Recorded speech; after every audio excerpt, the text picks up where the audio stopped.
Hunt. Today we have got Captain Gajanan Karanjikar with us, who is representing the Merchant Navy Association as well as the Seafarer Association. He would be talking to us about the upcoming Global Maritime India Summit 2023, which is happening in Mumbai from 17th to 19th October. He would be talking about the importance of the event, as well as he would be throwing the light that how it is important and beneficial for merchant navy. Apart from that, he would be speaking about the growth of maritime sector in this Amrit Kal with the Amrit Kal vision. Bahut shukriya, sir.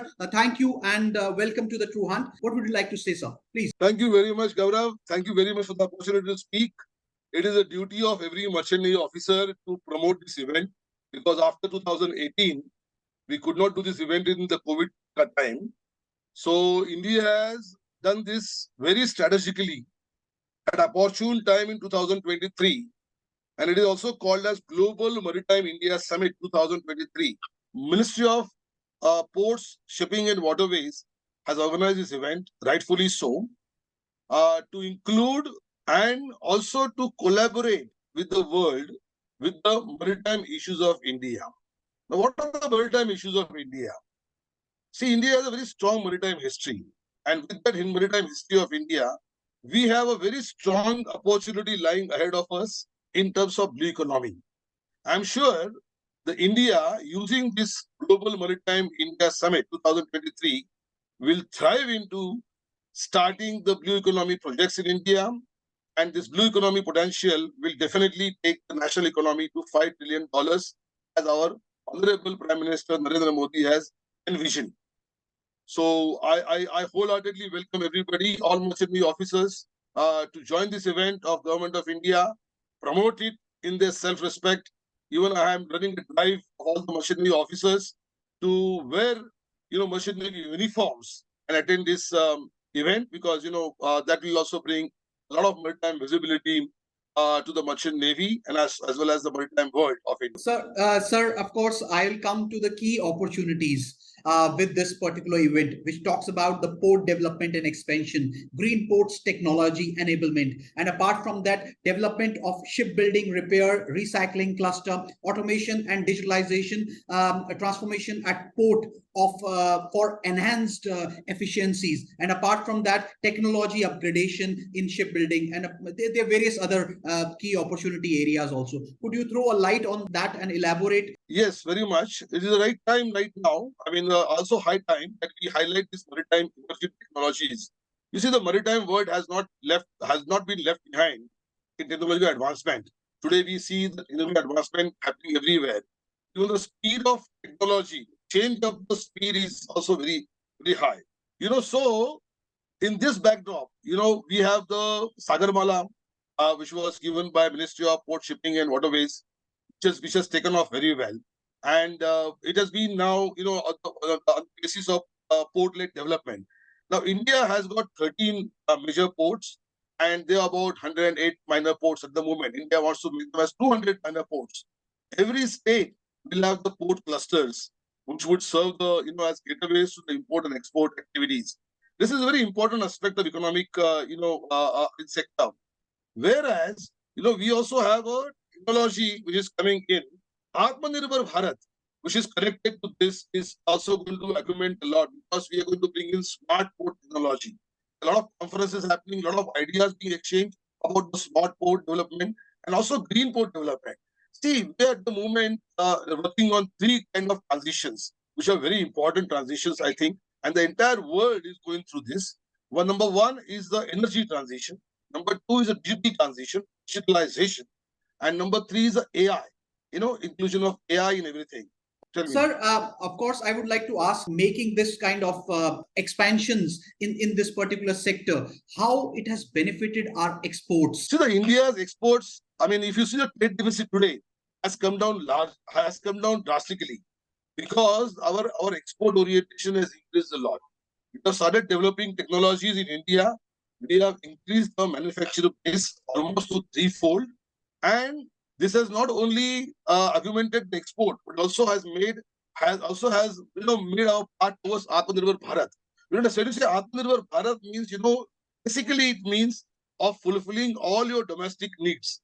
Now, when you fulfill all domestic needs, your imports come down, your export increase, and that is how your trade deficit comes down.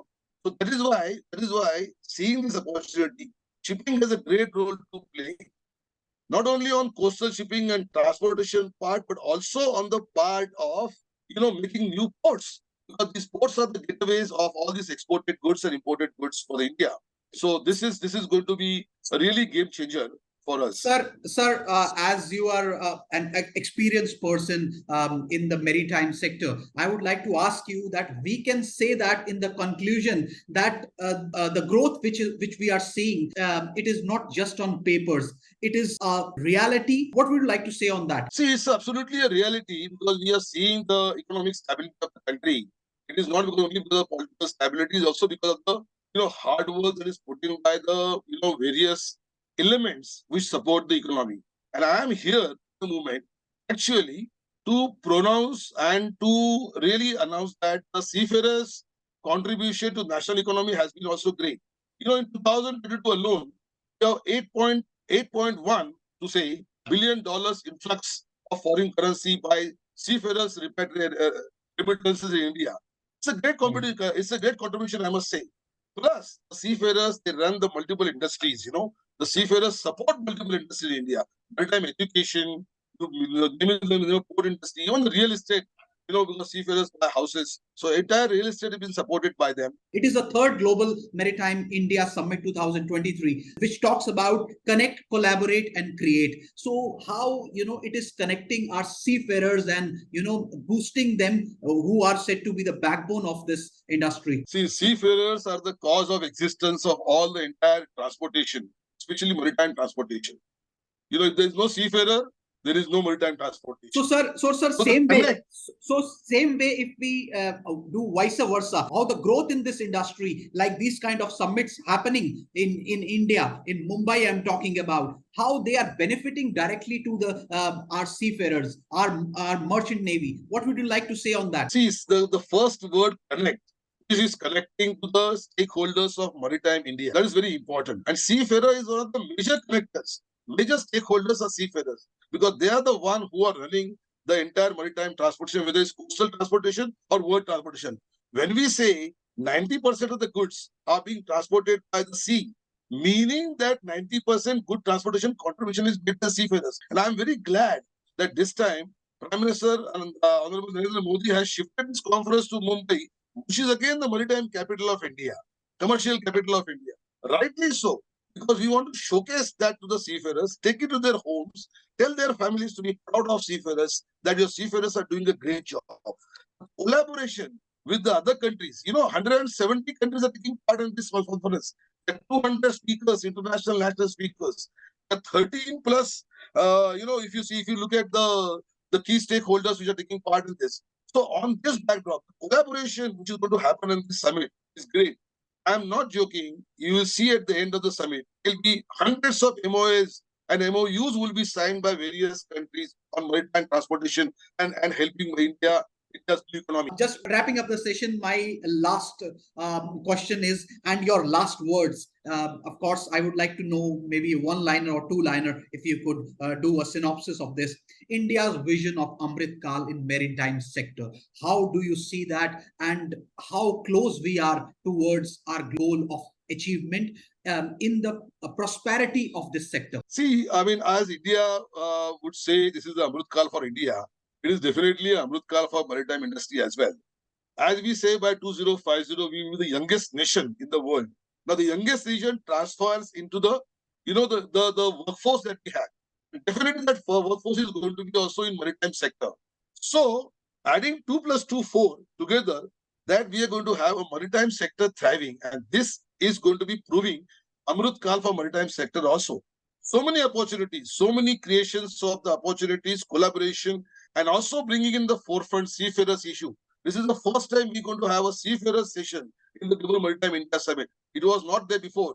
It is not there in any conference which happens in the world. So think about it, that we are really looking at the Amrit Kal, young minds, and as Prime Minister Narendra Modi always says, that our future depends upon these young minds and their connections. Thank So you. this was Captain Gajanan Karanjikar with us, whose last words that India's growth in the global maritime sector is ensuring that it would be working with hand in hand with our seafarers. Am I right, sir? Absolutely right. You have taken the point very well. No seafarer, no shipping, no shipping, no shopping. That is the tagline.